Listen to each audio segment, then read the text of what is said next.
साथियों, ये वीडियो एक किसी कैमरा की सीसीटीवी फुटेज है। कैसे एक बेटा अपने बाप को कैसे दूर फेंक देता है। लड़ाई हो रही है दोनों बाप बेटों की, जो कि गलत है। ऐसे माँ बाप से नहीं लड़ना चाहिए।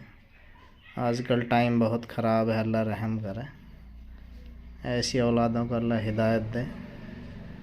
देखो कैसे एक माँ बाप बेटे में कैसे एक लड़ाई हो रही है।